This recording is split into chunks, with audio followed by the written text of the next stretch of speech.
Okay, good morning, everybody. Another Tuesday morning, 8 a.m. You know what that means. It's my favorite time of the week.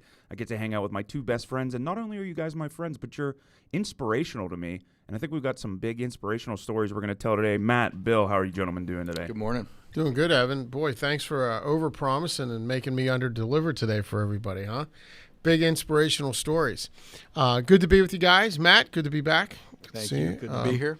I'm a little extra happy today on a personal note. My daughter was accepted to Duquesne University last night, my alma mater. So congratulations to Gina. We're excited about that. Now I have to go sell something because I have to pay for college, which... Good thing to have. Good problem to have. I guess, yeah. That is a good problem to have. So we're excited. And speaking of Duquesne, Matt and I were talking the other day. Duquesne University is undergoing some renovations to their athletic facilities. And they just rebuilt the former A.J. Palumbo Center. It's now the UPMC Cooper Fieldhouse. And the other night, my family and I had an opportunity to tour the new facility. And as we're walking through and the strength coach was in the gym, the new athlete's gym, and he's showing off all this incredible equipment. And one of the things he was really proud of was his new treadmill. They have these 3 new treadmills, and they're amazing. They go up to 32 miles per hour. Think about that, 32 miles per hour.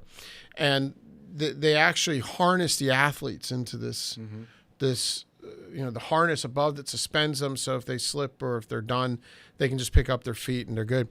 And I said, why would this go so fast?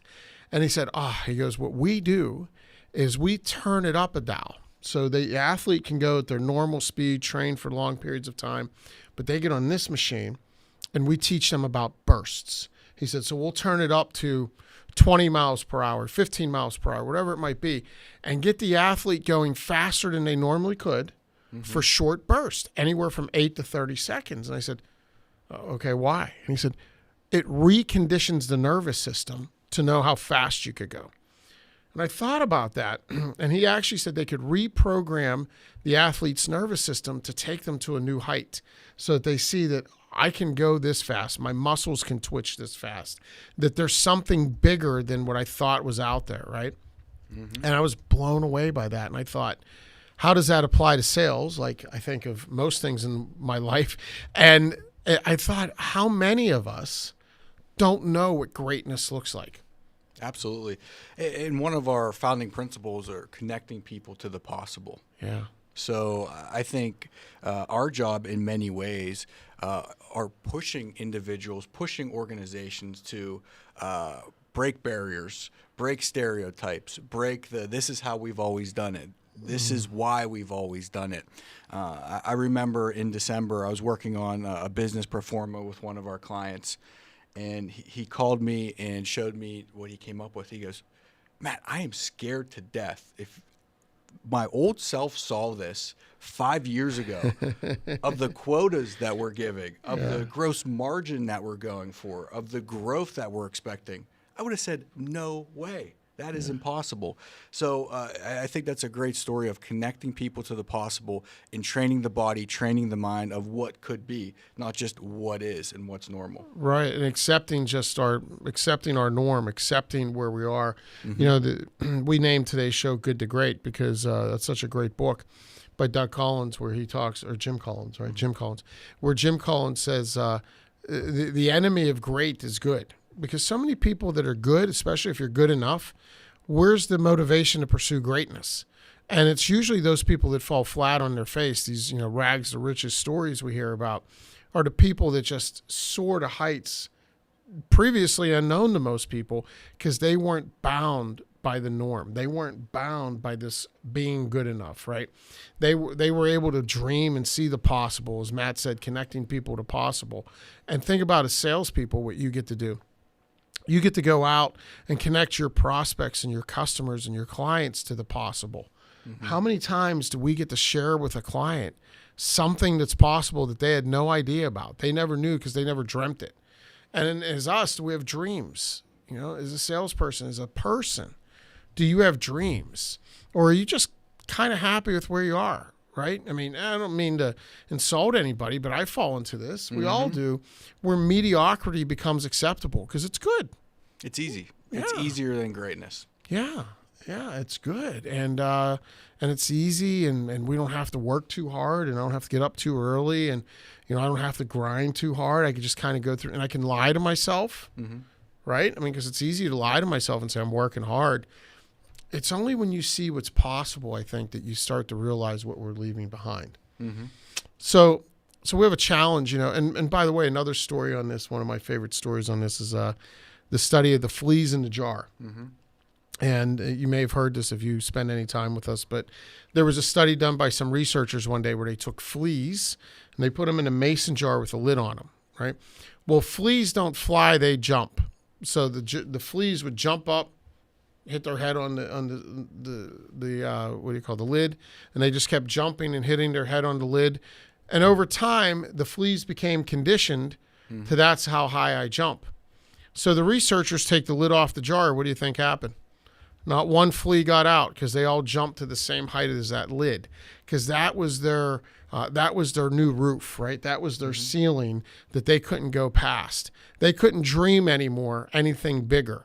They just dreamt about that little 5-inch leap.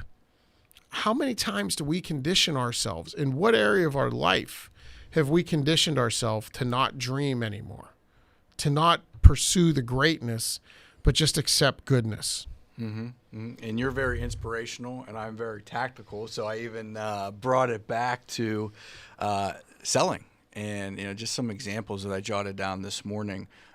What does good enough look like, and what does good enough sound like? So, to me, good enough is just sending the proposal. Not having a proposal draft review, not asking for a meeting to go over it since it's mutually beneficial, just emailing it, hoping and praying. Or quoting and praying. Quoting. Yeah, quoting and praying, as so many people do. For some people, drop-ins in sales. You can actually do a drop-in. And it's a different environment to do a drop-in right now with COVID. People not doing the drop-in because they're assuming they can't get in. They're assuming it's closed before they come into the parking lot. Or if I do walk in, I don't want to upset anybody or offend anybody because nobody wants me in there. Yeah. Right. Or we have to prospect, and prospecting looks like just sending emails. Right? Which become crutches for us. And I think with a lot of the salespeople, we've talked about in the past how one of our clients, a couple years ago, we were in this meeting, and there was this elaborate discussion around the email process and how are we going to do this and how are we going to respond to the inquiry. And I'm watching this, and I said, I have an idea. Like, why don't we pick up the phone and call somebody? And it was like, whoa, because we forget we can do that, right?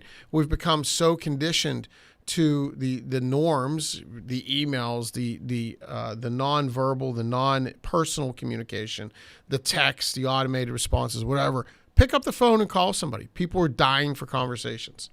Pick up the phone. Yep, absolutely. And it looks like Jesse had a comment. Appreciate that. Yep, comfortable. People settle for comfort. And then Leanne, use clear next step training when stretching a few times a week. I always use working out with sales and life. That was actually one of my other ones. What does good enough sound like? I'm calling them back next week. Yeah. Yep. How's that going to go for you? Yeah, makes sense. Yeah, it's logical. Use a clear next step, specific, time-bound, put it on their calendar. That extra effort is where greatness comes in. Yeah, and we always talk about accountability. Accountability is the one thing everybody needs and nobody wants. I hear that a lot at home, by the way, that I'm very good at holding people accountable and nobody wants it. But if we don't have that accountability inside of ourselves, if we're not going to hold ourselves accountable, we need to look to somebody who will hold us accountable, have an accountability partner. There's many aspects of life where that comes into play. I think Leanne referenced working out and training, and many people have a coach, right? Or a personal trainer. Many people have a workout partner, and if you have somebody there that's there waiting at the gym for you at 5:30 in the morning, it's a little harder to not show up than if you're just going yourself. So that's where that accountability comes into play. Sometimes, especially in sales, we sometimes have to hold ourselves accountable. Matt and I have the awesome responsibility and the privilege of being able to hold people accountable whenever we work with them.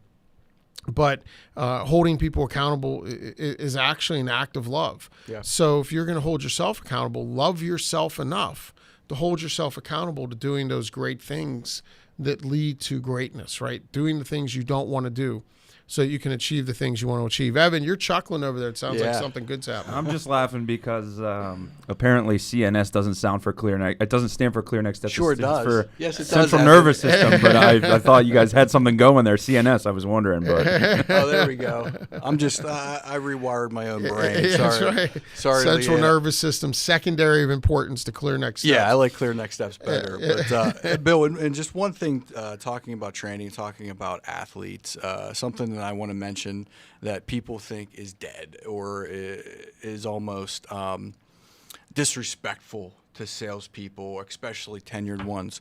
There's a lot that changed this year. A lot of people had different products or used their products in a different way. Perhaps we went after different prospects. When do we ever role play and practice? You know, athletes practice for the game. When do we ever role play as salespeople on a one-to-one level? It doesn't need to be a group setting. Doesn't need to make people feel bad or call them out. Regardless of how much tenure you have, it is amazing if you sit down and just break out a role play in certain segments. And when you start doing it, as an owner, as a manager, you will most likely be surprised. So I wanted to throw that in there because I think it's really important for growth, for training to be not settle for good. Let's be great. A great way to be great is to take a look at our questions and practice questions. And that role play, you know, if you in your mind, the head trash said, I don't have anybody to role play with, that's head trash. You can role play with yourself.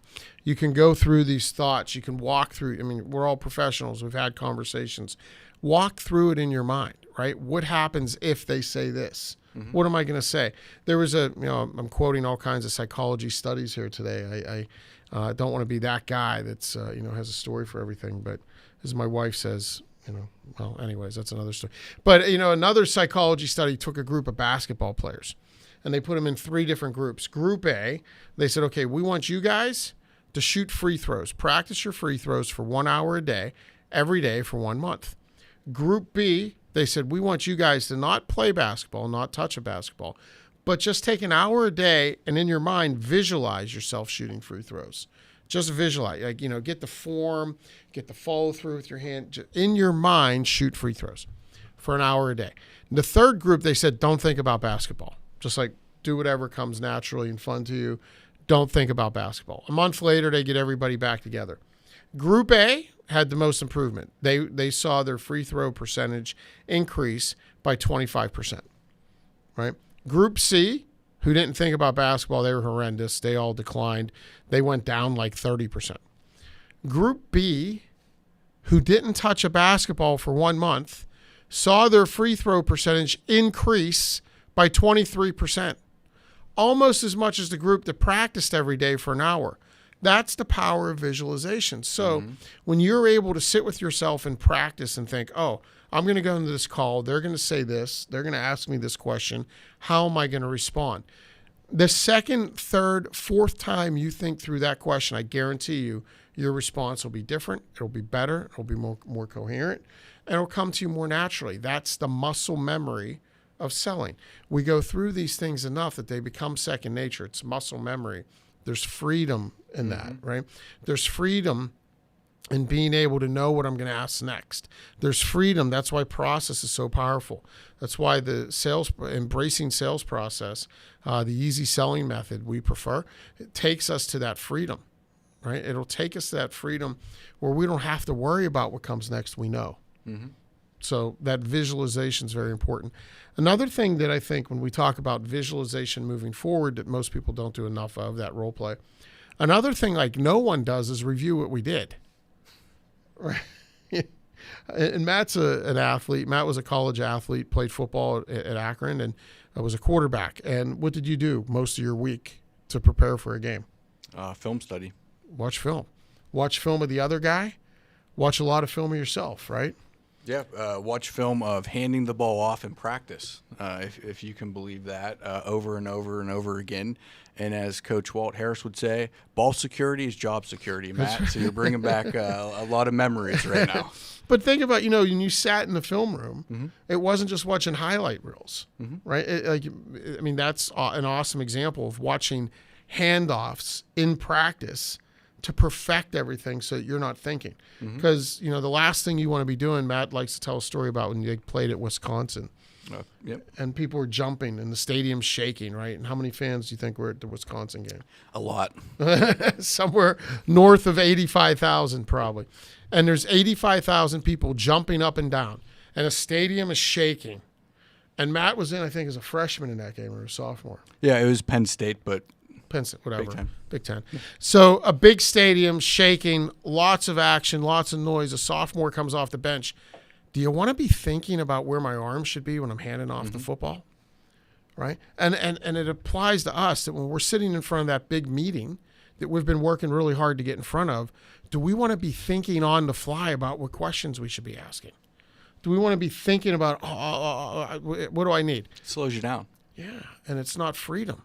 If we know what we're going to do, if we've role-played that, if we've rehearsed it, if in our mind we walk through it and we know where we want to go, I'm free. I can be in the moment. I can listen. I can take notes.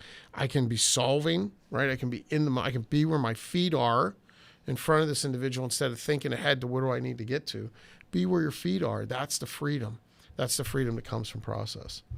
Absolutely. And just to reiterate, role play, whether it's with yourself, a significant other, owner, sales manager, other salesperson, let's just let's lower the pride and let's be able to do it, because every time we do it, we're getting better.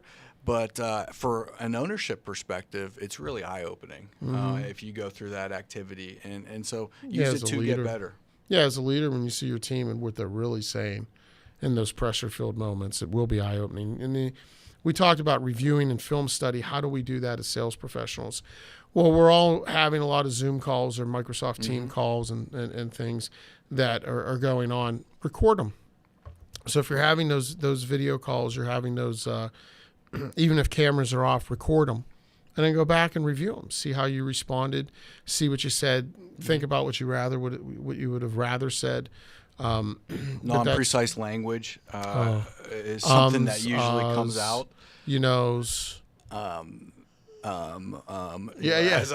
As I'm saying it, it's really important. So role play, record it. If you do it in practice, you better believe you're going to do it in the game or in front of a client. So let's not fool ourselves. One other thing to keep in mind when you're role playing with salespeople, there's going to be a deflection where they say, well, every opportunity is different. Might not be how I did it this time. Well, that's okay. I'm not good at role play. Exactly. Nobody likes role play, by the way. Yeah, including myself. Right. In moments, but I've learned. And he's perfect. I've learned to do it. So I think the challenge from me today is to do more role playing, and I think your challenge is. Let's go back to that fast treadmill, right? And let's go back to connecting to the possible and shocking that central nervous system into knowing what's possible. I'd like you to think, if you're so inclined, take a few moments, and if you have a journal, this is a great question for the journal. What areas of my life am I settling for good? And did I stop pursuing great? What areas of my life? Is it as a sales professional? Is it just as a business owner? Is it as a leader?